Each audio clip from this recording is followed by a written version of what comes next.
Buen día a todos. Vamos a empezar la clase de hoy, ¿sí? Em, Rápidamente, debemos recordar lo que habíamos estudiado en la clase anterior, ¿sí? Recuerden que empezamos en el estudio, ¿sí? Empezamos la última clase empezamos con un resumen de lo que fue las leyes de Maxwell para la magnetostática. Posteriormente, la fuerza que se ejerce sobre una carga en movimiento, cuando hablamos de campo magnético. ¿Qué pasa cuando tenemos filamentos de corriente? ¿A qué sería igual la fuerza cuando tenemos un filamento de corriente? Y luego cuando ya tenemos varios filamentos de corriente, ¿a qué sería la fuerza? Y bueno, también hicimos ejercicios relacionados para cada uno de ellos, ¿sí? Entonces, en resumen, el día de hoy. En resumen, la fuerza sí, magnética podemos expresarla de varias formas considerando el tipo de corriente o la distribución en este caso de corriente. Si tenemos una corriente filamentaria, lo haremos mediante la expresión I de L cruz B. ¿Sí? Si tenemos una corriente de tipo lineal, tendríamos K cruz B de S. Y si tenemos una corriente de tipo superficial, J cruz B de B. ¿Sí? Un caso específico es cuando tenemos un conductor recto, ¿sí? Un conductor recto de longitud L que está dentro de un campo magnético constante, B. En ese caso, la fuerza magnética estará dada por B y L seno de teta, en donde teta va a ser el ángulo, ¿sí? Que existe entre la corriente, ¿sí? Y la dirección de la densidad del flujo magnético. Esa sería el ángulo teta. Si en determinadas circunstancias el ángulo o el ángulo que existe entre el campo magnético y la dirección de la corriente es 90 grados, la fuerza magnética básicamente queda como B y L, que es la expresión que muy probablemente ustedes habrán encontrado en algunos libros, ¿sí? B y L como el valor de la fuerza magnética ejercida sobre un conductor, ¿sí? Entonces, básicamente la condición para aplicar esta expresión, en primer lugar, conductor recto de longitud definida, campo magnético constante y adicionalmente ángulo entre el campo magnético y la corriente igual a 90 grados, ¿sí? Ahora bien, les había mencionado en la clase anterior que una de las principales aplicaciones del campo magnético está dada por el uso que tiene el mismo para el desarrollo de dispositivos de conversión de energía, especialmente, ¿sí? Aparte de, bueno, varios desarrollos tecnológicos adicionales, pero básicamente dispositivos de conversión de electromecánica de energía, es decir, energía eléctrica, mecánica, como son los motores y los generadores, utilizan campo magnético debido a la magnitud muy superior en respecto de la fuerza que produce el campo eléctrico. Sí, eso lo vimos, inclusive lo analizamos a través de un ejemplo. En los equipos, ¿sí?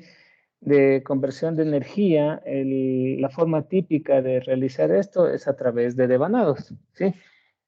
Entonces, un motor o un generador utilizan, ¿sí? Motores, especialmente motores o generadores, utilizan lo que llamamos las bobinas, ¿sí? ¿Y qué son las bobinas? No son más que conductores, ¿sí? Conductores enrollados, ¿sí?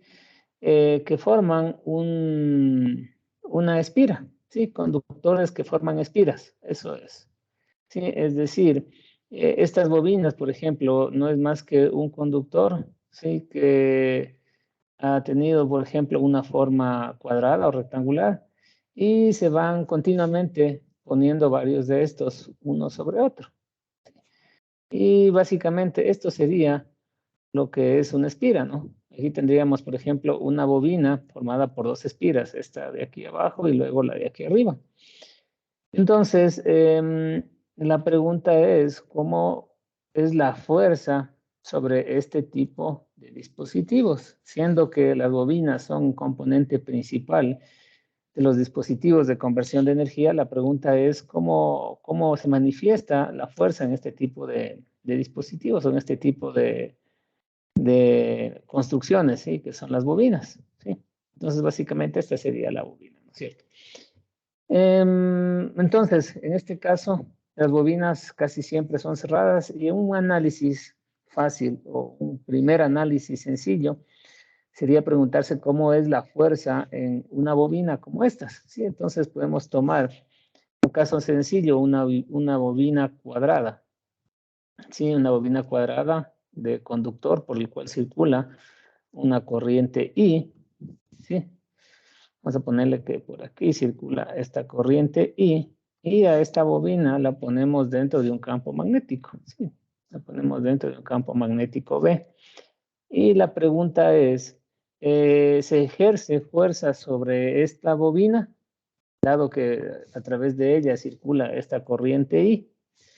Esa sería la pregunta, ¿sí?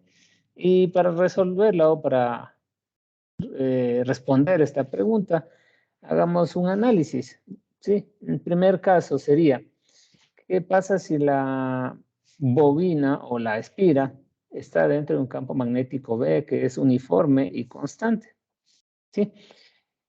Si hacemos eso, la fuerza magnética se la podría calcular menos I la integral de B cruz de L, en donde B, siendo constante, lo podemos sacar fuera de la integral y nos quedaría menos I B cruz integral de línea cerrada del dl.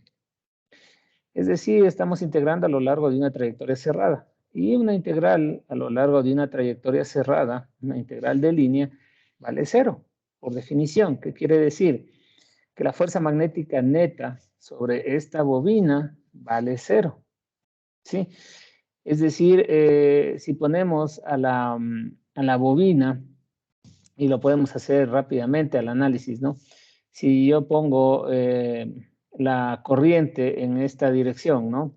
Que sería el DL, ¿sí? Podemos verla de cualquier manera. Sería este el DL, ¿sí? Le hago el DL cruz B, ¿sí? Para este segmento, la fuerza estaría dirigida hacia acá.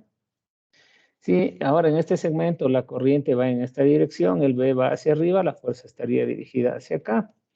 Y así sucesivamente, y llego a la conclusión de que todas las fuerzas se equilibran entre sí. Si el campo magnético B es constante, tenemos esta fuerza F1, aquí tendríamos la fuerza F2, aquí tendríamos la fuerza F3 y aquí tendríamos la fuerza F4. Y si yo sumo F1 más F2 más F3 más F4, el resultado va a ser 0, ¿sí? O lo que es lo mismo, la sumatoria de las F sub I va a ser 0. Esto cuando el campo magnético es constante, y es por eso que la fuerza magnética total o la resultante vale 0. Acuérdense que si hacemos la integral de línea estamos sumando las fuerzas sobre cada uno de los segmentos. ¿Qué otro caso puede existir? Otro caso que podría existir es qué pasa cuando B ya no es constante, ¿sí?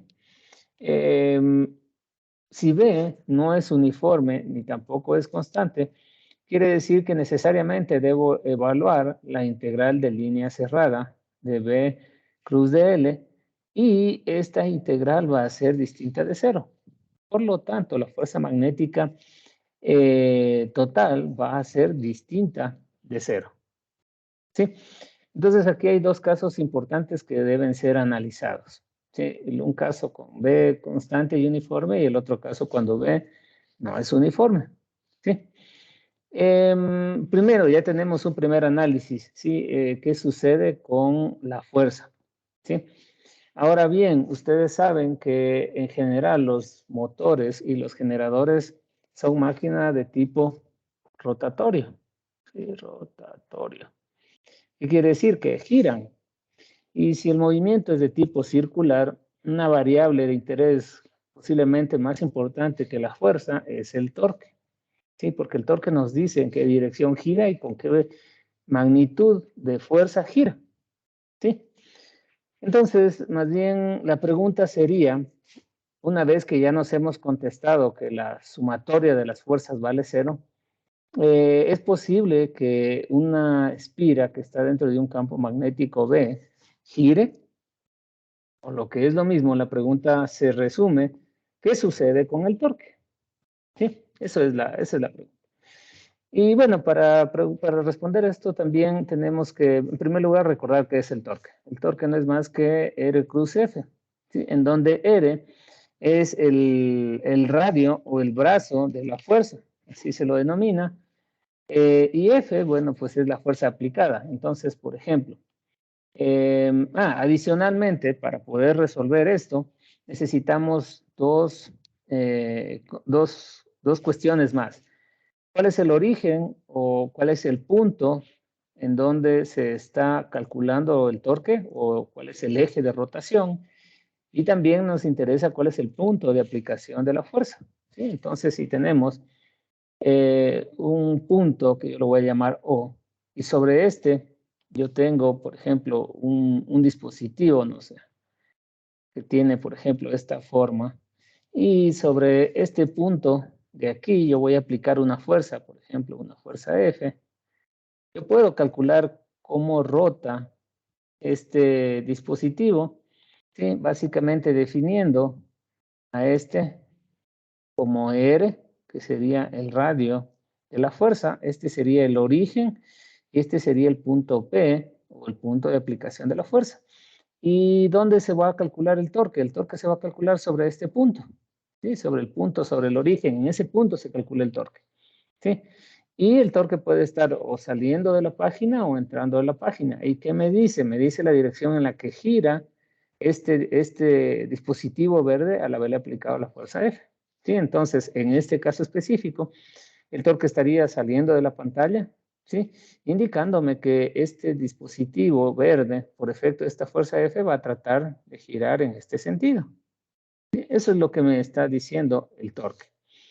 Entonces, en base a esta definición, nosotros podríamos, dado que en una espira hay varias fuerzas, aun cuando yo sé que estas fuerzas se anulan, no necesariamente me implica que el torque se deba anular, ¿sí? Eso dependerá de cuál tome yo como eje de rotación, ¿sí? O punto de referencia para saber si van a girar o no. Algo adicional relacionado con el torque es qué pasa cuando se aplican varias fuerzas, tal como el caso que está aquí.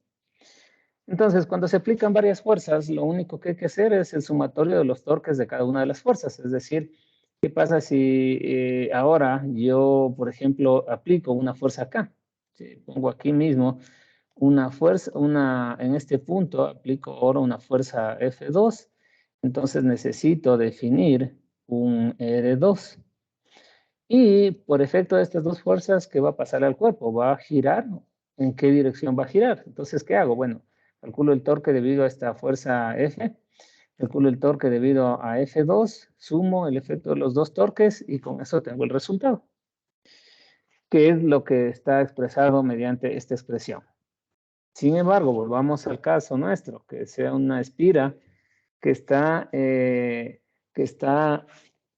sujeta o que está experimentando varias fuerzas por efecto de la corriente y el campo magnético que interactúan entre sí. ¿Sí? Cuando eso sucede, si el campo magnético es uniforme y constante, nosotros sabemos que la sumatoria de fuerzas es igual a 0.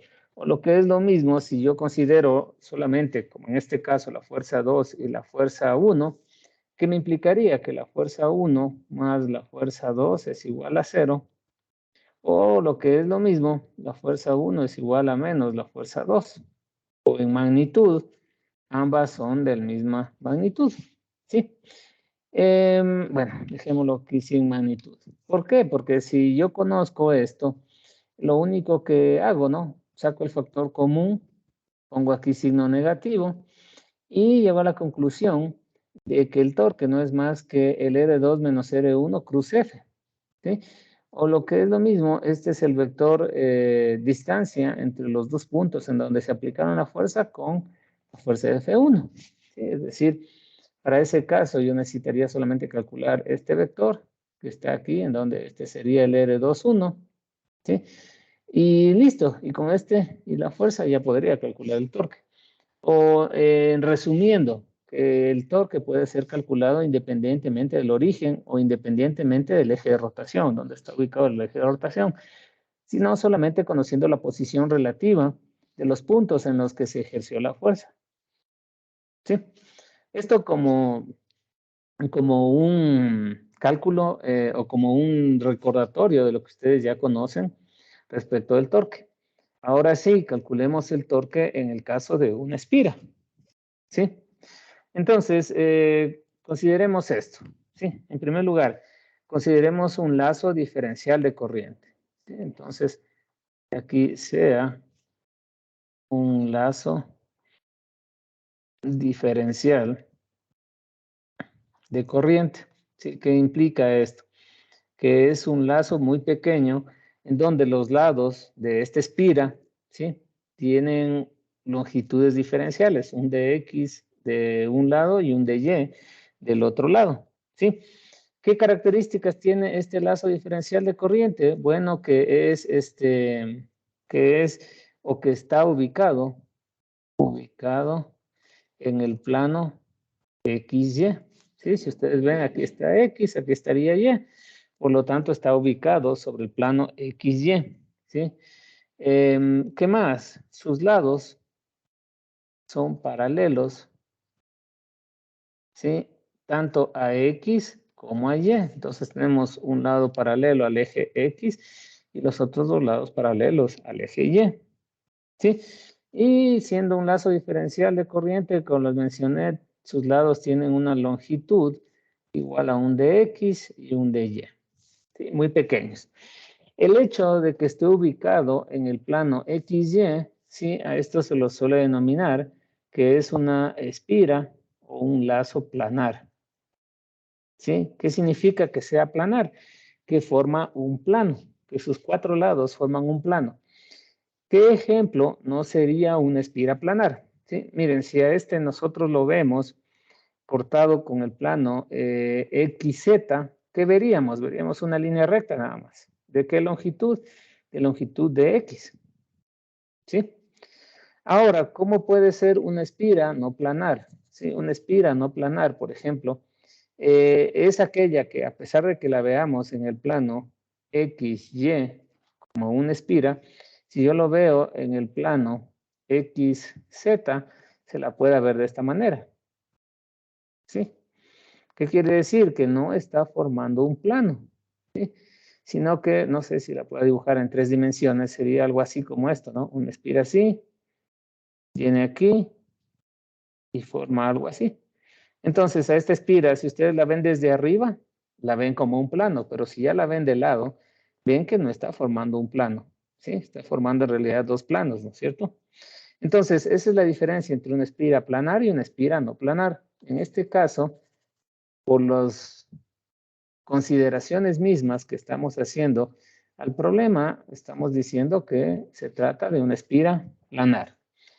¿Qué más? Esta espira planar está ubicada dentro de un campo magnético B, ¿sí? Está en un campo magnético B, ¿sí? Un campo magnético B. Para poder caracterizar o tener una definición matemática de este campo, podemos decir que el campo está caracterizado, ¿sí? B igual a B sub 0x en A sub x más B sub 0y en A sub y más B sub 0z en A sub z. ¿Sí? Es decir, es un campo lo más general posible, tiene componentes en x, y y z, pero todas ellas son constantes. ¿Por qué? Porque siendo una espira planar, una espira muy pequeña que tiene como componentes un lado de Y y un lado de X, es demasiado pequeña como para que el campo magnético cambie su magnitud. ¿Sí? Lo único que me está diciendo básicamente que es un campo magnético constante, que tiene una dirección definida. ¿Sí? Eso es básicamente. Es constante, pero con una dirección definida. Esto básicamente implica, ¿sí? que B es uniforme, ¿sí? B es uniforme en todos los puntos de la espira. En todos los puntos de la espira. Eso es lo que implica. Ya lo mencioné, ¿por qué? Porque la espira es demasiado pequeña como para que exista una variación de B, ¿sí? Entonces, siendo así, nosotros por el análisis que ya realizamos o acabamos de realizar, sabemos que el sumatorio de fuerzas magnéticas, o lo que es lo mismo, la integral de I, integral de línea cerrada de DL cruz B, vale 0. Pero el hecho de que las fuerzas magnéticas valgan 0 no necesariamente implica que el torque valga 0. Ojo con eso. Y de hecho, esa es la pregunta. La pregunta es, ¿cuál es el torque sobre esta espira que es de tipo planar? ¿Sí? Entonces, para calcular el torque, ¿qué tenemos que hacer? Bueno, pues tenemos que calcular el torque sobre el lado 1, el torque sobre el lado 2, el torque sobre el lado 3 y el torque sobre el lado 4 y sumar. Ese sería el proceso de cálculo del torque. Entonces, para determinar el torque, para determinar el torque, ¿sí? El torque. Sí, en primer lugar, tenemos que definir cuál va a ser el eje sobre el cual va a rotar la espira. Nosotros podemos tomar en cualquier punto el eje, podemos considerar el torque sobre este punto de aquí, sobre un punto aquí mismo en la espira, sobre dentro de la espira, ¿sí? Por facilidad, yo voy a calcular el torque con su punto de referencia en O, ¿sí? Entonces, aquí voy a poner el punto de referencia es el punto 0, ¿sí? Este que está aquí. Entonces, calculemos, ¿sí? Calculemos. Primero, para el lado 1, este lado que está aquí. Para el lado 1, ¿cómo me quedaría? Un diferencial de fuerza 1 no es más que un I de L cruz B, ¿sí? ¿Y a qué sería igual? Si nosotros tomamos que la corriente está en este sentido, yo puedo tomar aquí en esta pequeño, ¿sí? Aquí yo puedo tomar mi DL, ¿sí? Y reemplazando, ¿cómo me quedaría? El I de X a sub X cruz B. En donde, acuérdense que el AX cruz B me quedaría AX cruz AX 1, AX cruz AY me quedaría AZ, AX cruz AZ me quedaría menos AY, ¿sí? Por lo que es lo mismo, esto me quedaría un I de X multiplicado por un B o Y a sub Z menos B o Z a sub Y. Tengo calculada la fuerza. Ahora quiero calcular el torque, ¿sí? Entonces, ¿cuándo me quedaría un diferencial de torque sobre este? Me quedaría un R1 cruz de F1. Tengo que definir cuál es el R1, siendo que la espira tiene básicamente un tamaño diferencial de X. Entonces, yo puedo decir que el R1 básicamente va a tener la longitud desde 0 hasta el punto en donde está ubicado el centro del lado 1. ¿Sí? ¿Qué valor tendría? Menos un medio de dy en la dirección a sub y. ¿Sí? ¿Por qué un medio? Porque la longitud total del lado es dy y el radio iría desde el 0 hasta tocar el lado, ¿no? Que sería la mitad del dy. ¿En qué dirección? En contra de la dirección y. Si y aquí está hacia arriba, para ir al lado 1 voy en contra de la dirección, es decir, en menos a sub y. Reemplazando, ¿qué me quedaría? Menos un medio del, bueno, más bien lo voy a poner de adelante directo, de y a y cruz, el df, que ya lo tengo calculado, un i de x, b sub 0 y a sub z, menos b sub 0 z a sub y, ¿qué me quedaría? A sub y a sub z me quedaría a sub x, y A sub y me quedaría 0. ¿Sí? Entonces, ¿cuánto me quedaría el diferencial de torque 1? ¿Sí? Me quedaría menos un medio de Y, bueno, un medio, sí, de Y, de X, Y, ¿sí? A Y, a Z, ya les dije, se me va a hacer a X, ¿sí? Entonces me quedaría esto, B o Y, por un AX. El AY con el AY se me va a hacer 0, y este sería el diferencial de torque 1. ¿Sí? ¿Qué me está diciendo? Que debido a la fuerza que se está aplicando, ¿sí? El torque va en la dirección A sub X, ¿sí? Eso básicamente. Y tiene esta magnitud. Podría hacer el mismo cálculo ahora para el lado 3, que es el que está en la parte de arriba, ¿sí? Y ahora lo haré más rápido porque básicamente es repetir lo mismo, ¿no? Aquí sería el de F3, ¿sí? Sería nuevamente un IDL cruz B, ¿sí? Y me quedaría un I. Ahora, ¿cómo estaría? Ahora lo tendría que poner en este lado al DL, ¿sí? ¿Cómo me quedaría esto? ¿Sí? Me quedaría I em, menos un dx a sub x cruz B, ¿sí? O lo que es lo mismo, el ax cruz ax me va a dar 0. Ax a y me va a dar a z y ax a z me va a dar menos a y, ¿sí? Recordando también que en este caso, ¿sí? El signo me va a quedar negativo del lado de acá, o lo que es lo mismo, menos i, bueno, menos i para que quede el i de x multiplicado por el b o y en la dirección a z menos el b o z en la dirección a y.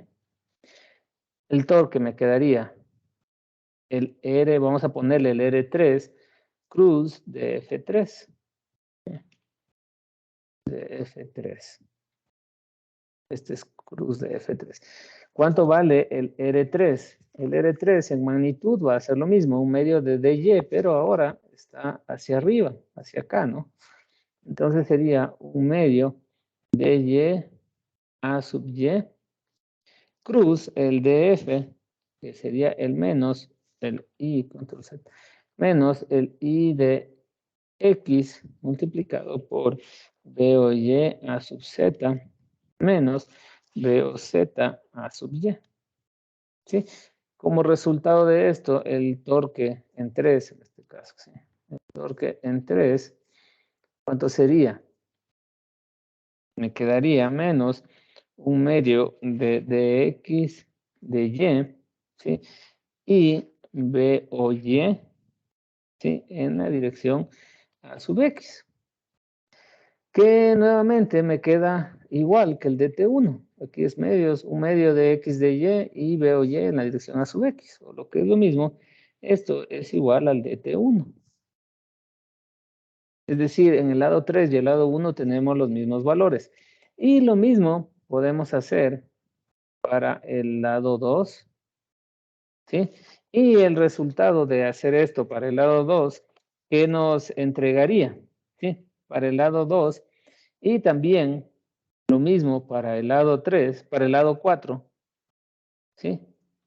Nos entregaría básicamente que el DT2, ¿sí? Porque miren que, más bien aquí, antes de continuar, para hacerlo más rápido.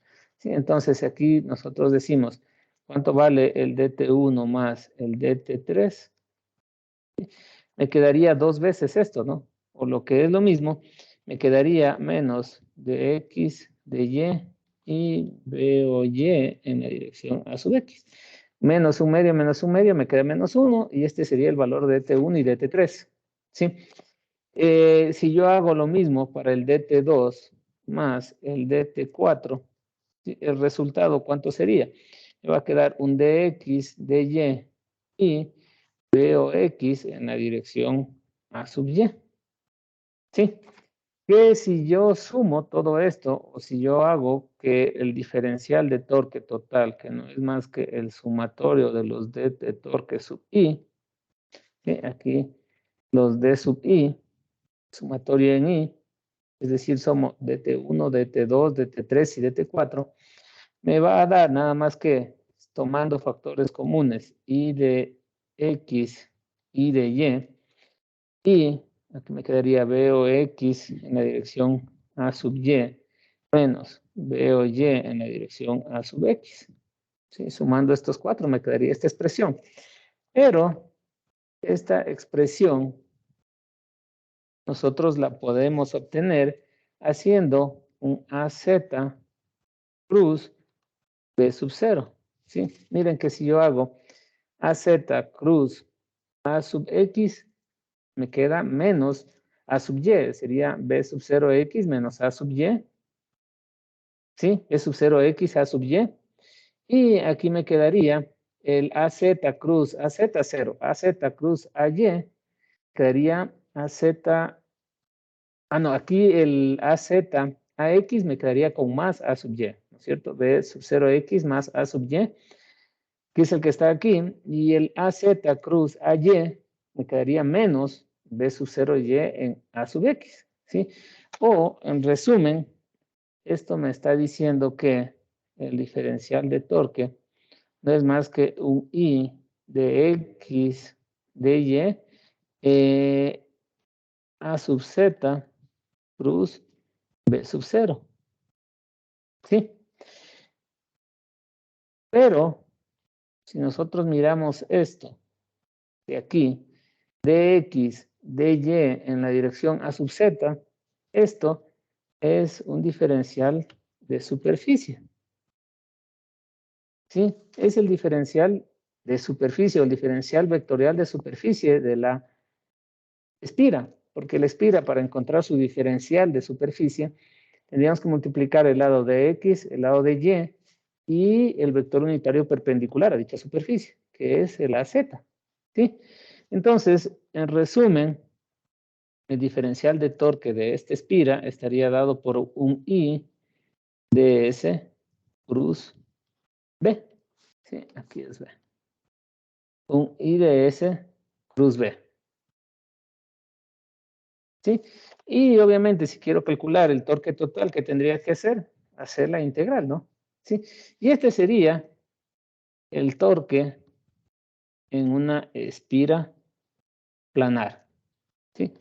Y resulta que esta expresión de torque en una espira planar se aplica a cualquier espira, ¿no?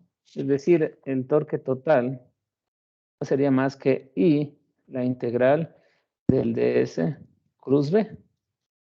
¿Sí? Y esto es, o nos permite calcular el torque en una espira planar cualquiera. ¿Sí? ¿Por qué? Porque espiras planares pueden haber de diferentes formas, ¿sí? Nosotros partimos de una espira planar cuadrada, ¿sí? Pero podemos tener espiras redondas, la que ya vimos, cuadrada, rectangular, ¿sí? Podría haber inclusive una espira que sea de tipo hexagonal o de diferente número de lados. Mientras se cumpla que las espiras es de tipo planar, ¿sí? Esta expresión de torque podemos seguirla usando, ¿sí? Primera cosa importante. Entonces ya sabemos cómo calcular el torque y además sabemos que a pesar de que la sumatoria de fuerzas sea igual a 0, el torque no necesariamente es igual a 0. Primera cosa importante, dependerá de dónde tomemos nuestro eje de referencia, ¿sí?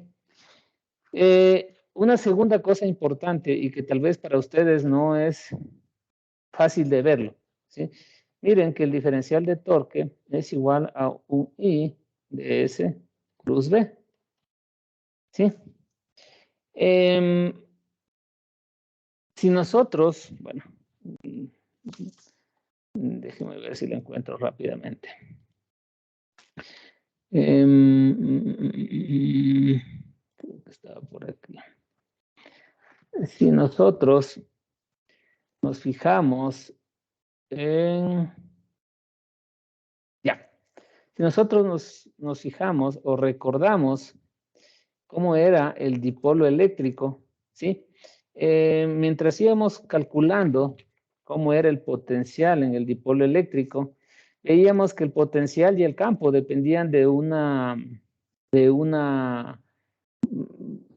producto, que era carga por la distancia, en donde carga era la carga de una de las cargas, y la distancia es la distancia que la separaba, ¿sí?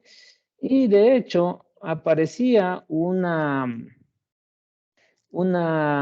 cantidad que nosotros llamábamos el momento dipolar, que momento dipolar, ¿sí? Que no era más que la multiplicación de la carga por el vector distancia entre los dos cargas, ¿sí? O lo que es lo mismo, el momento dipolar no es más que la multiplicación de la fuente del campo eléctrico, que es la carga, multiplicada por la distancia que separaba dichas cargas. Si nosotros analizamos la expresión de torque que hemos visto, ¿sí? Aquí está la corriente, y la corriente es la fuente del campo magnético, ¿sí? Y el ds, en este caso, es una expresión que nos sirve para definir la geometría de nuestra espira, ¿sí? Esto básicamente nos está informando acerca de la geometría de la espira, ¿sí? Que es casi el mismo papel o el mismo rol de este D. Este D me está diciendo cómo es la geometría del arreglo llamado dipolo, y aquí tenemos la carga, que es la fuente del campo eléctrico. A este producto nosotros lo llamamos momento dipolar, ¿sí? Y en el caso del campo magnético, ¿sí? A este producto, ¿sí? Que lo vamos a llamar dm igual a I ds, lo vamos a llamar ahora momento dipolar magnético. ¿Sí? ¿Por qué? Vamos a ver más adelante que este valor, ¿sí? Sobre todo cuando estamos hablando de espiras, ¿sí? Se repite continuamente, ¿sí? Y es por eso que mejor decidimos ahora ya darle un nombre, lo vamos a llamar momento dipolar magnético, lo vamos a representar con la letra M minúscula, ¿sí? Cuando se trata de solamente una espira, en este caso de una espira diferencial, por eso un diferencial de momento dipolar magnético, ¿sí? Y recuerden que las unidades, ¿cuáles serían? ¿Sí? Si está dado en amperios por superficie, ¿sí? Las unidades serían amperios por metro cuadrado, ¿sí?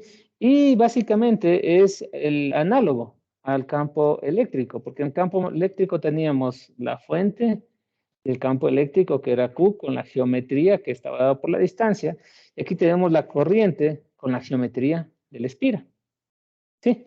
En base a esto, ahora sí, ¿cómo quedaría expresado nuestro torque? ¿Sí?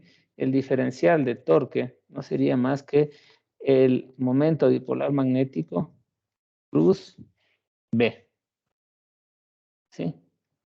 Y este sería ahora la forma como podemos expresar el torque en función del momento dipolar magnético, ¿sí?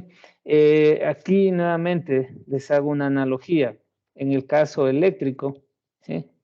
En el caso eléctrico, que también existe torque, dependiendo, recuerden qué le pasaba a los dipolos. Los dipolos, cuando los poníamos dentro de un campo eléctrico, estas cargas se tendían a mover respecto de dónde, respecto de este eje, ¿sí?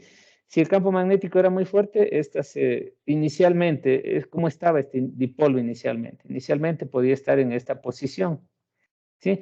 Y si lo poníamos dentro de un campo eléctrico, esta, debido a la fuerza, tendría a moverse hacia acá, y esta, debido a la fuerza, tendría a moverse hacia acá. ¿Qué quiere decir? Que había un torque que hacía que este arreglo de cargas se mueva. ¿Y cómo era el torque? ¿Sí? El torque básicamente tenía que haber estado, en este caso, apuntando hacia adentro para decir que la carga o que el arreglo se va a mover en esta dirección, ¿sí? Y eso era lo que pasaba cuando nosotros hablamos de la polarización. Este montón de cargas se polarizaban y básicamente quedaban todas alineadas con el campo magnético, ¿sí? Y si nosotros inclusive lo calculamos, la sumatoria de cuando todas estas se polarizaban, lo llamamos polarización. Entonces, lo que estamos haciendo ahora es ya dando una idea de qué es lo que va a pasar con el campo magnético, ¿sí? Solamente para recordar, como les menciono, en el caso eléctrico, el torque para el caso eléctrico no era más que el momento dipolar eléctrico cruz la magnitud del campo eléctrico, ¿sí? Entonces, ustedes ven, son magnitudes o son ecuaciones muy análogas, muy similares entre sí, ¿sí? Entonces, nuevamente, recuerden que así lo calcularíamos el torque en cualquier tipo de espiras, ¿sí? Y en palabras, ¿qué significa este torque? ¿Sí? El torque sobre una espira siempre tiende a girar a la espira de manera que se alineen el campo magnético producido por la espira y el campo magnético que causa el torque, ¿sí? ¿Qué quiere decir esto que acabo de decirles? ¿Sí? Entonces, imaginen que tienen una espira, ¿sí? La voy a tratar de dibujar. ¿Sí? Una espira que está vertical, ¿sí? Esta espira que está vertical eh, tiene, o nosotros hacemos que tenga, por ejemplo, una corriente I. Si por esta espira circula esta corriente I, ¿cómo es el campo magnético que produce esta espira? Bueno, pues utilicemos la ley de la mano derecha. Utilizando la ley de la mano derecha, ¿sí? Básicamente el campo magnético de esta espira estará en este sentido. Esto es el B de la espira. ¿Qué pasa si a esta espira yo la pongo dentro de un campo magnético? ¿Sí? Asumamos que el campo magnético externo ahora va a tener esta dirección, ¿sí? Este va a ser el campo magnético B externo, ¿sí? ¿Qué va a suceder? ¿Sí? Si yo tomo como eje de referencia, ¿sí? O como eje de rotación de la espira, esta línea, ¿sí? Y a esta la llamo el eje de rotación, ¿sí? Es decir, si de alguna manera yo fijo a la espira para que pueda rotar sobre este eje, ¿qué va a pasar? Va a suceder que ahora la espira va a tender a moverse hasta quedar en esta posición, que la estoy poniendo en línea punteada. ¿Sí? Va a tratar de moverse a esta posición de manera que el campo magnético de esta espira ahora quede en esta posición. ¿Sí? Es decir, va a moverse desde aquí hasta acá. Y obviamente por efecto de este movimiento es que aquí, ¿sí? Va a aparecer un torque T. ¿Sí? Y este torque T que está sobre el eje está en esta dirección. Y si nosotros apuntamos con el dedo en la dirección de T, hacia dónde se cierran los dedos de la mano derecha, nos dice la dirección en la cual se va a mover la espira. ¿Sí? Entonces, eso es lo que implica o lo que dicen esta ecuación, ¿no? Que es IS cruz B, ¿sí? Que no es más que el resultado de la integral de ds cruz B, que sería integral de S, ¿sí? O lo mismo que M cruz B, que lo encontramos como la integral del diferencial de M cruz B, ¿sí? Entonces, básicamente, repito, el torque sobre una espira siempre tiende a girar la espira de manera que se alineen el campo magnético producido por esta espira con el campo magnético externo o que causa este torque T. ¿Sí? Bien, preguntas sobre esta parte que hemos visto, ¿sí? Para poder hacer un ejercicio. Preguntas.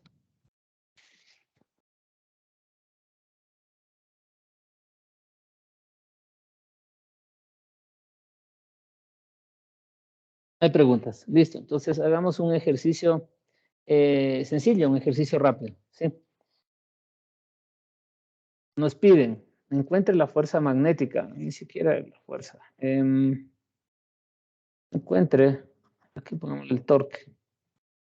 Encuentre el torque magnético, ¿sí? Sobre el lazo de corriente debido a un filamento de 15 amperios sobre el eje Y, ¿sí?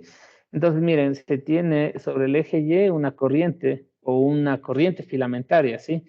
De 15 amperios y se tiene un lazo de corriente, ¿sí? Ubicado en estos puntos, por el cual circula una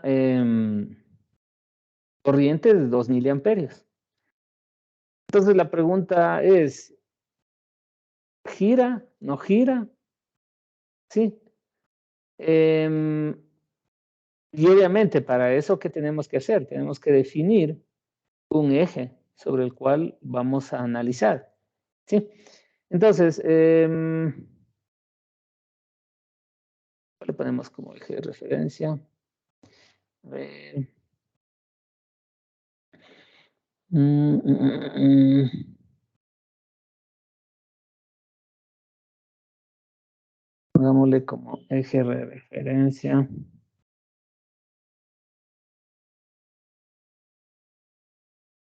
Hacia acá. Mm, mm, mm, mm.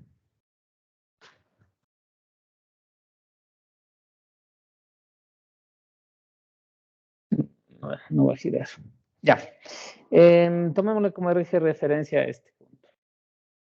Ya. Sumamos que este es el eje. Y nosotros queremos, ¿sí?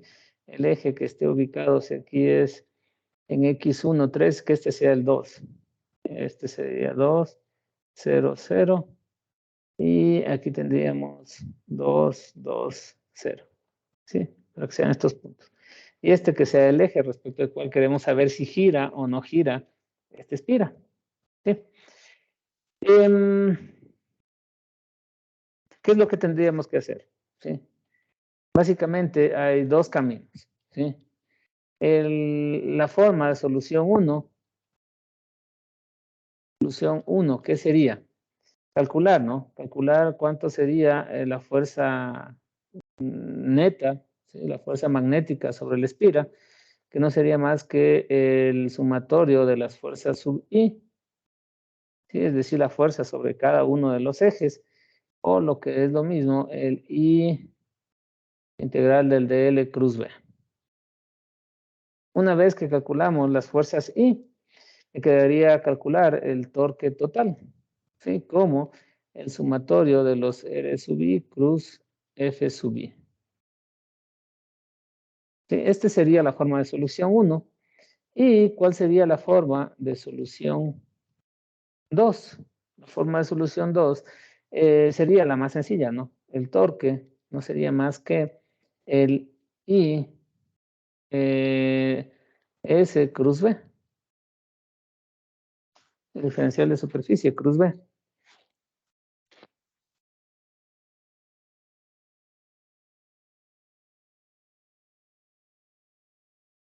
Entonces,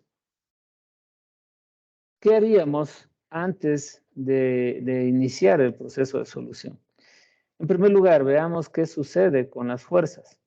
¿Sí? ¿Cuál es el campo externo que está ejerciendo o que existe sobre esta espira? ¿Sí? Si nosotros nos fijamos, el campo externo está siendo producido por la corriente I. Esta corriente I produce un campo de este tipo, ¿no? Campo que está dando la vuelta, ¿sí? Y que a medida que nos vamos alejando, se va haciendo más pequeño. ¿Sí? En el punto en donde está, o en el plano en donde está la espira, ¿sí? Este siempre apunta hacia abajo. ¿Sí? Entonces, quiere decir que así, ¿sí? De hecho, voy a hacer un poco más, para que se note un poco, tratando de exagerar la situación. Aquí sería B, en estos puntos, ¿sí? Este sería el B externo, si lo voy a llamar así, el B externo, el que está con celeste, ¿sí? Pero como el V externo, ustedes saben que depende de la distancia a la que estoy ubicado de respecto de la fuente, en este caso de la corriente de 15 amperios, sobre estos conductores que están en este lado, es decir, están en el punto en X, en el punto 1 en X, es un campo grande. Y cuando ya estamos en 3, el valor disminuye. Obviamente disminuye. ¿Por qué? Porque este conductor de acá está más alejado, ¿sí? Entonces, este sería el V externo, por decirlo así. El V externo respecto de la espira, ¿no? ¿Qué valor tiene este V externo? ¿Sí? Este V externo no sería más que nu sub 0 i sobre 2pi, la distancia x a la que estoy alejado del conductor, en la dirección menos a sub z. Caramba. Menos en la dirección a sub z. Listo, ya tengo la primera parte. Ahora sí, dependerá de cómo quiera calcular, ¿no? Si yo quiero calcular con este método de solución 1, sí, tendría que ir calculando el DL o tendría que darles nombres, ¿no? En el sentido de definir, por ejemplo, a este yo lo voy a llamar el segmento 1, ¿sí? A este yo lo quiero llamar el segmento 2, por ejemplo, a este el segmento 3 y este el segmento 4. Sí, debería calcular, tal como lo hice con este espira planar. Sí, tendría que calcular primero las fuerzas, después los torques, ¿sí? Entonces, calcularía la fuerza sobre este segmento, después la fuerza sobre este segmento, la fuerza sobre este segmento y la fuerza sobre este segmento, ¿sí? Es decir, cada una de las fuerzas. Y posteriormente, calcularía el torque. Ojo, para calcular el torque, ¿qué es lo que necesito hacer? Como me dice un RI cruz F, una vez que ya tengo calculadas las fuerzas, tendría que, asimismo, como lo hice, y este es el eje de referencia, ¿sí? ¿Cuánto sería para R1? ¿Sí? Para R1, este sería el radio. Este sería el R1. Perdón, estoy equivocado. Para R1, si nosotros vemos, de aquí a R1 estaría, si quieren, el eje. Bueno, dado que este es el eje, el R1 va a variar, ¿no? Va a variar, en este caso, desde aquí hasta acá nada más. Este sería el R1. ¿Sí? Para el 2, tendríamos que el R2 es constante y es el mismo. Para R3, nuevamente, como tomo desde aquí hasta acá el R y desde aquí hasta acá, y sería un R variable. Y para R4, obviamente, iría hacia acá. ¿Sí? Se complica un poco. ¿Por qué? Porque los Rs ahora son variables para algunos de los lados. ¿Sí? Y una vez que resuelvo eso, ya tengo el resultado. Como para mí, y más que todo porque no tenemos tiempo debido a la limitación de tiempo que tiene la materia, prefiero hacerlo de esta forma. ¿Sí? Con el I, S cruz B. Primero, el torque sobre quién estoy calculando. Estoy calculando el torque sobre la espira. ¿Sí? Por lo tanto, ¿cuál corriente I está aquí? Es la I de la espira, no es la I de los 15 amperios. Entonces, esta sería la I de la espira. S hace referencia a ¿cuál? A la superficie de la espira, ¿sí? Entonces, esto también hace referencia a la superficie de la espira. Y B, en cambio, es el campo en el cual está metida la espira, que sería el B externo. ¿Sí? Entonces, reemplazando valores, ¿cómo me quedaría? 2 por 10 a la menos 3, porque es 2 miliamperios, ¿sí? Multiplicado por, ¿cuánto vale la superficie de la espira? Esta espira tiene de lado 2, ¿sí? Por un lado, y por el otro lado también tiene 2, ¿no? Sería 2 por 2, ¿sí? Que me da la magnitud de la superficie que tiene, ¿sí? Y en este caso necesito definir en qué dirección está, si está en la dirección A sub X positiva o A sub X negativa. ¿Sí? Entonces, 2 por 2 en la dirección A sub X. ¿Sí? Cruz, aquí lo voy a poner por, así. Cruz, el vector este, ¿no? Que sería mu sub 0 i sobre 2 pi x en la dirección menos a sub z. ¿Sí? ¿Cuánto me queda? Directamente, sin calcular nada más, ¿no? A sub x cruz a sub x me da 0. Entonces, sin haber hecho todo el proceso complicado que estaba aquí, ya sé que el torque va a ser 0. ¿Sí? Listo. Entonces yo sé que el torque va a ser 0. Pero les adelanto que la fuerza va a ser distinta de 0. De hecho, la fuerza tiene un valor de menos 8 por 10 a la menos 9 en la dirección a sub x. Sí, es decir, si hay una fuerza sobre esta espira y la fuerza total o neta sobre esta espira está en la dirección menos a sub x, que quiere decir que por efecto de esta corriente, ¿sí? Esta espira trata de moverse hacia acá. ¿Sí? Es decir, por efecto de las corrientes en realidad. Por efecto de la corriente que lleva un conductor y de la corriente que lleva la espira, ¿sí? Esta espira trata de moverse en la dirección menos a sub x. ¿Sí? Pero si yo tomo como eje de referencia este, ¿sí?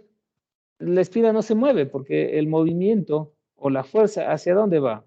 Va en dirección de a sub x y por lo tanto no se va a mover o no va a girar, ¿sí? Es decir, respecto a este eje, esta espira no tiende a girar. Los campos, básicamente el campo de la espira esta está hacia arriba y el campo que le produce este campo o este conductor está hacia abajo. Como los dos ya están alineados, no hay torque. La única forma de que se alineen, ¿cuál sería? Que como sucedía acá, ¿sí? Los dos no estén alineados, porque la tendencia del torque es hacer que ambos se alineen. ¿Sí? De hecho, la respuesta era mucho más sencilla, ¿no? Simplemente ver cómo era el campo del uno y cómo es el campo del otro, y con eso ya sabía si iba a girar o no iba a girar. ¿Sí? Listo, pregunta.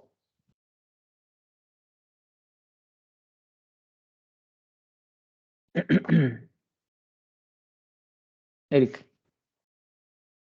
Sí, Inge, una pregunta. El campo externo es el de los 15 amperios, ¿verdad?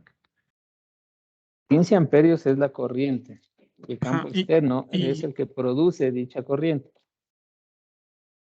y no es, esta va en dirección menos Y, ¿verdad? Entonces no es el campo Menos hacia arriba. Z.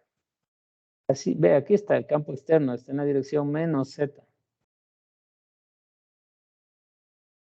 Ajá, o sea, pero el campo no iría hacia arriba. ¿Cuál campo? El campo externo no iría hacia arriba. Mira, el campo externo, el campo de un conductor, ¿cómo es? De este conductor, ¿cómo es el campo? Son O líneas sea, concéntricas alrededor del campo. Cuando esas líneas concéntricas entran a través del plano XY, ¿en qué dirección entran? menos A sub Y. Fue más menos A sub Z. Menos a sub Z. O sea, mira, ¿cómo lo vemos? Son así, mira, son O sea, es líneas que según de yo, este por la tipo. ley de la mano derecha iba hacia arriba, porque la corriente está yendo en dirección Y, menos Y, creo. Ya, si va en dirección menos Y. Ah, ya, listo. Pero, entonces, ya entendí lo que tú me dices. Aquí, la dirección Z. Y estos también van hacia arriba. Ya. Listo. Entonces, este va así, ¿no?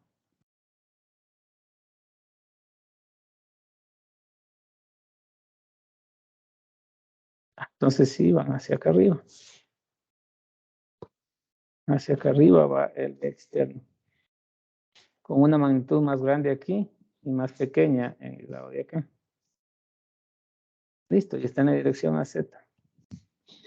Este también está en la dirección a Z y vale 0.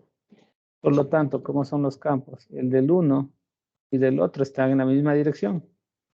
Por lo tanto, no hay torque porque ya están alineados. ¿Sí? Pasaría lo mismo si no están alineados, es decir, si el uno está hacia arriba y el otro está hacia abajo. Ambos ya están alineados, pero tienen sentidos contrarios nada más. ¿Sí? Listo. Ahora sí, antes de continuar. No, continuemos. Listo. Primero, a ver, antes de empezar con el tema del dipolo magnético. Recordemos que hace el dipolo eléctrico. El dipolo eléctrico. Sí. Si ustedes se fijan, un dipolo eléctrico, ¿qué tenía? Dos cargas. Una carga positiva, Q más, una carga Q menos. Y ambas separadas a una distancia D. ¿Sí? Por efecto de esto, las líneas, por efecto de esto, ¿cómo era el campo eléctrico que producía el dipolo? ¿Sí? Este dipolo produce un campo eléctrico en esta dirección.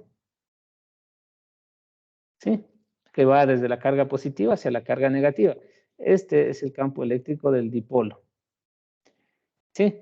Y si a este dipolo lo ponemos con polo, sí, si a este dipolo lo ponemos dentro de un campo eléctrico externo, ¿sí? Asumamos que aquí está el campo eléctrico, hagámoslo bonito. Ya. Lo ponemos dentro de un campo eléctrico externo, voy a poner así nomás. Este es el campo eléctrico del dipolo y aquí está el campo eléctrico externo. ¿Sí? ¿Qué va a suceder? ¿Sí?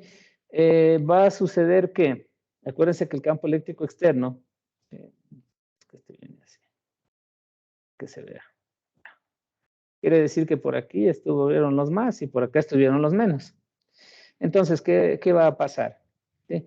Este va a tender a rotar hacia acá, ¿sí? Y este menos va a tender a rotar hacia acá, ¿sí? Y por lo tanto, ahora, el campo eléctrico, bueno, en realidad ni siquiera así. Z. ¿Cuál es la tendencia? La tendencia de estos es que este va a venir así y que este va a venir hacia acá. Eso es lo que va a pasar, ¿sí? Entonces, esto se mueve así, este se mueve así, y básicamente el campo eléctrico del dipolo ahora va a quedar en esta posición, ¿sí? Eso es lo que va a pasar. Es decir, el campo eléctrico del dipolo se va a oponer al campo eléctrico externo. Eso pasa en el dipolo eléctrico, ¿ya? ¿Qué pasa ahora cuando estuvimos hablando de una espira con corriente? Y esa es, digamos que la diferencia y también la analogía. Cuando yo tengo una espira con corriente, ¿sí? Y a esta le pongo una corriente y esta también produce un campo magnético interno, ¿no es cierto? En este caso, por ejemplo, podría estar hacia acá y este es el B interno, o el B de la espira en este caso. Vamos a llamarlo B de la espira. ¿Sí? Nuevamente, ya les mencioné que si a este yo lo pongo dentro de un campo magnético externo, ¿qué sucede? Bueno, pues ahora la espira se mueve, ¿sí? Gira sobre un eje y se mueve, se va a mover algo así. Algo así. ¿Con qué idea? Con la idea de que este se alinee con el B externo, ¿sí? Y este proceso de tratar de alinearse es el torque que se experimenta, ¿sí? Entonces miren que está ocurriendo exactamente lo mismo que con un dipolo, ¿no? Solamente que aquí el B de la espira se suma con el B externo. En cambio, en el caso del dipolo eléctrico, el E del dipolo se restaba con el E externo, ¿sí? O lo que es lo mismo, aquí el vector unitario del campo eléctrico externo es igual al menos vector unitario del campo eléctrico del dipolo. En cambio acá no. En cambio acá tenemos que el A del B externo es igual al A del B del espira. Esa es la tendencia que tienen los dos. ¿Sí? Cosas que pasan. Primero, si ustedes se fijan, la espira se está comportando como lo hacía el dipolo. Y de hecho, nosotros ya dijimos que en el caso eléctrico, el dP no era más que Q de sub D, ¿no? Bueno, pongámosle P. QD, en donde este es Q de vector. Y ya hemos dicho que en el caso del campo magnético, el momento dipolar magnético no es más que corriente de S. Y miren, o sea, para que se den cuenta, el D lleva la dirección del E, es decir, el vector unitario de D, porque D iba siempre de la carga negativa a la positiva, o al revés. Vamos a verlo para no equivocarnos. El D, ¿sí? El D iba desde la carga negativa hacia la positiva. Por lo tanto, estaba en dirección contraria al campo eléctrico del dipolo. Y querría decir que el P tenía la dirección del campo eléctrico externo, en este caso. Aquí, el M, o lo que es lo mismo, el DS lleva la misma dirección del B del espira. Por lo tanto, el M va a estar siempre en la misma dirección, ¿sí? O bueno, en este caso no va a estar en la misma dirección, ¿sí? Pero va a tener la dirección del DS, ¿sí? Y a medida que se mueva la espira, siempre va a estar en la dirección del B externo. ¿Sí? Es decir, las definiciones nos dicen que los M's o los P's están siempre en la dirección del campo eléctrico externo. ¿Sí? Es por eso que a estas espiras planares se las denomina o sirven para modelar los dipolos magnéticos.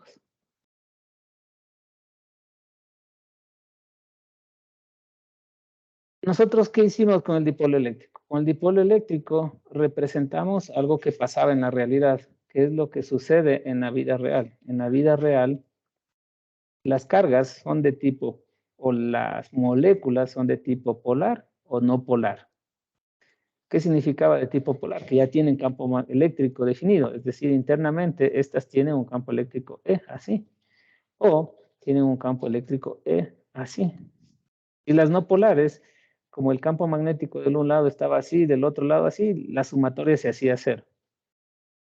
Entonces, mediante un dipolo eléctrico ya podemos representar a una molécula polar. Entonces, la representación matemática es el dipolo eléctrico, ¿sí? Pero lo físico que existe es lo que pasa con las moléculas o cómo se forman las moléculas con los átomos. Ahora, físicamente, ¿con qué representaríamos o cuál es el fenómeno físico que está siendo representado por esta abstracción matemática? Miren lo que sucede si yo tomo un imán. Si tomo un imán y le pongo polo norte y polo sur, ¿cómo quedaría el campo magnético? Así. Y digo, este es B. Ahora, ¿qué pasa si yo por facilidad, en vez de utilizar un imán, cojo una espira, ¿sí? Y le pongo una corriente I? ¿Cuál es el campo magnético de esta espira? Es este B. Entonces los dos están haciendo exactamente lo mismo, ¿sí? ¿Cómo es el campo del imán? Bueno, el campo del imán en realidad son líneas cerradas que vienen así, ¿no? Bueno, al revés, que vienen así, ¿no? Que salen del norte y van hacia el sur, que salen del norte y van hacia el sur, que salen del norte y van hacia el sur. ¿Pasa lo mismo con una espira? Entonces la pregunta ahora que yo les haría, calculen el campo magnético de una espira. Y si ustedes lo calculan, van a ver que en realidad está pasando exactamente lo mismo. ¿Sí? Que están saliendo así, ¿sí? Está saliendo así, vienen por acá. Está saliendo así, vienen por acá. ¿Sí? Y por lo tanto, los dos son exactamente lo mismo. Esta es la abstracción matemática que sirve para representar lo que está pasando con los polos norte y sur de un imán. Y no solamente eso, sino que, como es un átomo tiene el núcleo, ¿sí? Que en general suele ser positivo, formado por neutrones y electrones, y tiene, en su representación más sencilla, el modelo de Bohr tiene electrones que giran. Si un electrón se mueve alrededor de una órbita, ¿qué es esto? Es una corriente. Y si asumimos que la órbita es o está dada por un radio definido, que es el radio atómico, entonces, ¿esto qué es? Una espiral de corriente. Y siendo una espiral de corriente, el átomo debe tener un B. Entonces, si yo utilizo o estudio una espiral de corriente, de alguna manera estoy modelando lo que pasa en un átomo. Y si luego sumo todos los Bs de cada uno de los átomos que forman la materia, ya tendré el campo magnético total de un pedazo de materia formado por un montón de átomos. Eso es lo que queremos hacer en este momento, ¿sí? Entonces, la primera cuestión es cómo es B de una espira. ¿Sí? Esa es la primera pregunta que debemos hacer. ¿Sí? ¿Cómo es B de una espira? ¿Sí? Por facilidad voy a tomar una espira que se parezca a un átomo, una espira circular, ¿sí? Y esto creo que inclusive ustedes lo calcularon, ¿sí? En la prueba, alguno de ustedes lo tenía que calcular, o en el trabajo de simulación que tenían que hacer. ¿Cómo es el campo magnético de una espira circular? ¿Sí? Asumiendo que por esta espira circular existe una corriente I, y esta espira circular tiene un determinado radio R. ¿Sí? Calcula el campo magnético en un punto P. Entonces, por ejemplo, podemos asumir que estos son X, Y aquí arriba está Z. Entonces, se les pide que calculen en un punto P, pero resulta que si calculan en un punto P, les va a dar solamente la línea recta. Y algunos de ustedes a decir, bueno, ¿y cuándo me salen las curvas que están aquí? Para que se parezca a un imán. Entonces quiere decir que en realidad donde se debe calcular es en un punto P por acá, un punto P cualquiera. ¿Sí? ¿Cómo lo calcularían? Bueno, hay varias maneras. La primera de ellas es la ley de Biot y Savart. ¿Sí? Y en realidad es complicada. Si lo quieren hacer así, ¿qué tendrían que tomar? Primero, un DL aquí, ¿no? Un IDL. Tendrían que calcular este radio. De aquí tendrían que buscar una expresión para, bueno, vamos a ponerle tal como lo hemos hecho siempre, ¿sí? Aquí tendrían que ponerle el R' minúscula, aquí el R mayúscula, y tendrían también que definir este vector de posición, que sería el R, ¿sí? Y con esto encontrar la ley de Biot-Savart, que no es un proceso sencillo, les aviso. La otra opción, utilizar los potenciales. Potencial magnético, que es la que voy a mostrarles, magnético, ¿sí? Entonces, ¿cómo nos quedaría con el potencial magnético? Básicamente, A no sería más que nu sub 0 I sobre 4pi, la integral de línea cerrada, vamos a dar toda la vuelta, ¿sí? De el dl', ¿sí? Sobre R menos, bueno, en este caso, estoy utilizando minúsculas, R menos R', ¿sí? Esta sería la forma de calcular. Ya están definidos cuál es el R', cuál es el R y cuál es el otro, ¿sí? Y el DL, ¿cuál sería? El DL no sería más que un R o un ρ de phi en la dirección A sub phi. ¿Sí? Como resultado de hacer todo el proceso de cálculo, ¿sí? Que es, les menciono, un proceso tedioso, no lo vamos a hacer ahora porque nos tomaría mucho tiempo. Básicamente el A es igual a nu sub 0 i d al cuadrado seno de teta sobre 4r en la dirección A sub phi. Nuevamente se cumple lo que habíamos visto, las características de los vectores magnéticos, ¿sí? Los vectores potenciales magnéticos, que están en la misma dirección de la corriente, ¿sí? Es decir, será algo que está girando. ¿Sí? Esto va a ser el A. Luego podremos calcular B, básicamente como el rotacional de A. ¿Sí? Y como resultado de esto, el B prácticamente va a ser igual a nu sub 0 i d al cuadrado sobre 4r al cubo, ¿sí? Aquí es r al cuadrado, ¿no? 4r al cubo multiplicado por 2 coseno de teta en la dirección a sub r, ¿sí? Más seno de teta en la dirección a sub teta. Un momento, por favor. En la dirección a sub teta, en donde recuerden que este es el ángulo teta. Nos va a servir para poder ubicar el punto P. ¿Sí?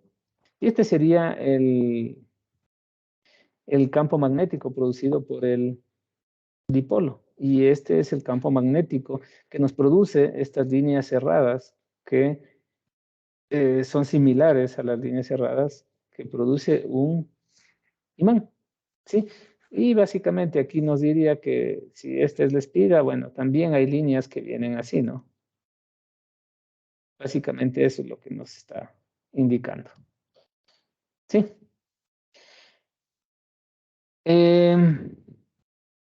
Por analogía, ¿cuánto vale E? Esto también se lo puede calcular. E no es más que P sobre 4pi epsilon sub 0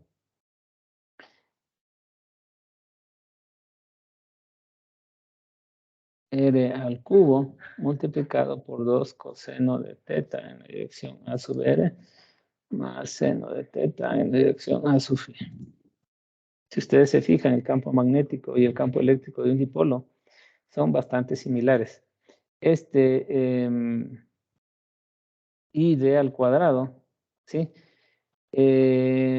Nosotros lo podríamos representar utilizando pi y básicamente llegamos nuevamente al valor de m, ¿sí? Al valor, o podríamos representar m, el b en función de m, es decir, podríamos decir, y para poder analizar, esto nos quedaría ni sub 0 m sobre 4pi r al cubo multiplicado por 2 coseno de teta en la dirección a sub r más seno de teta en la dirección a sub teta. Sí, y listo. Y miren cuál es la diferencia.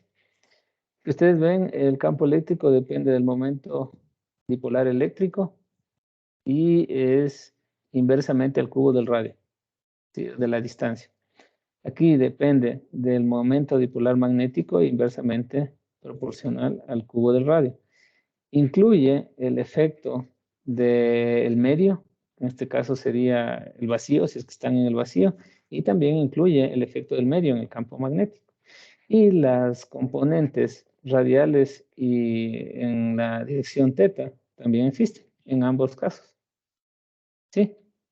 Entonces, básicamente la descripción de ambos es muy, muy similar. ¿Sí? Ahora sí, ¿para qué utilizamos todo esto que les menciono? ¿Sí? Para dar paso a lo que sería el comportamiento de la materia frente al campo magnético. ¿Sí?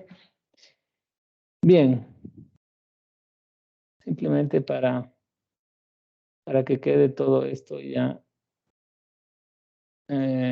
relacionado con lo que ustedes tienen en la presentación. ¿Sí? Entonces, esto es, ¿qué pasa con la fuerza en un circuito cerrado?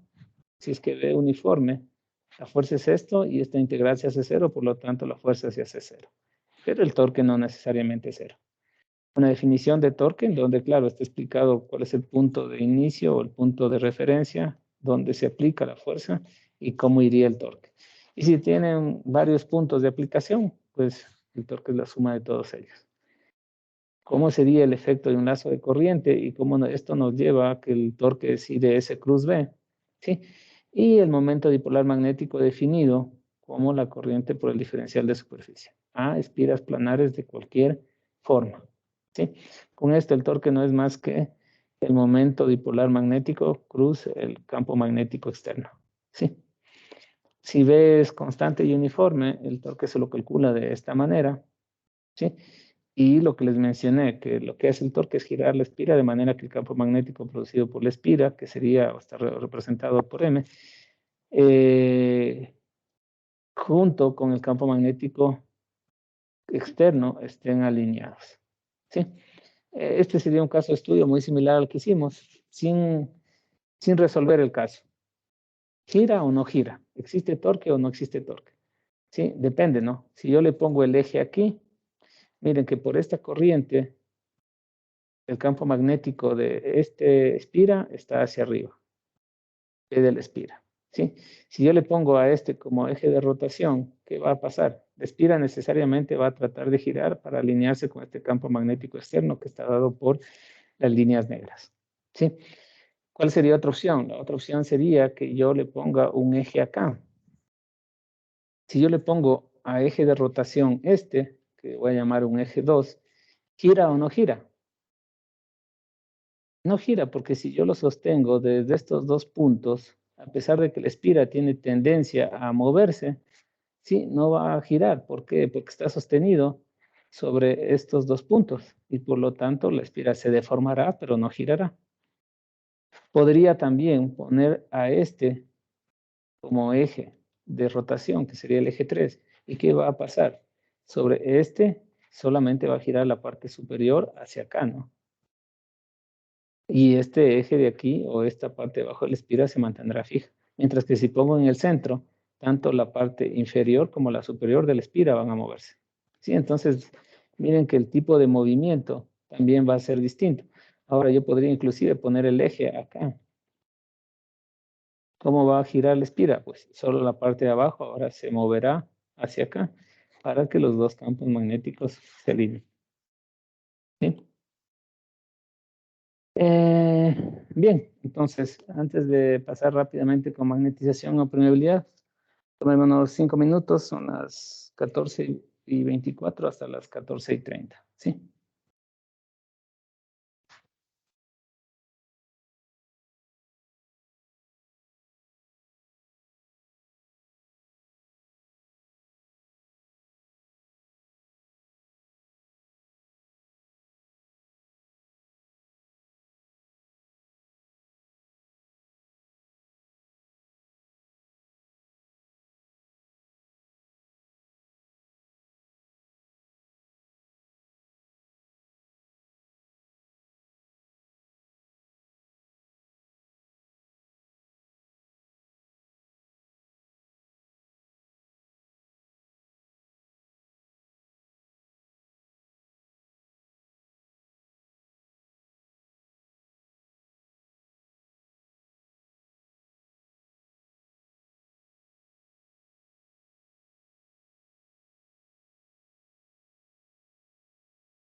Bien, continuemos.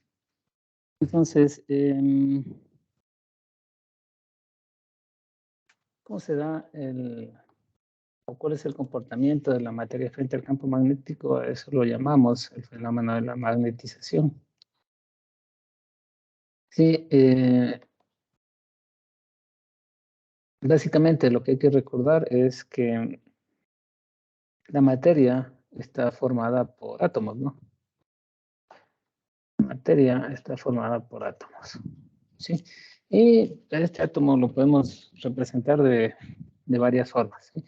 Una de ellas, una de las más sencillas, es básicamente el modelo de Bohr. Sí, este modelo de Bohr, ustedes lo conocen, ¿no? Electrones giran alrededor del núcleo. Y básicamente protones y neutrones en el núcleo. Eso es todo. Entonces, si queremos verlo, podemos poner aquí una carga positiva, ¿sí? Y aquí alrededor, ¿sí? Con un determinado radio,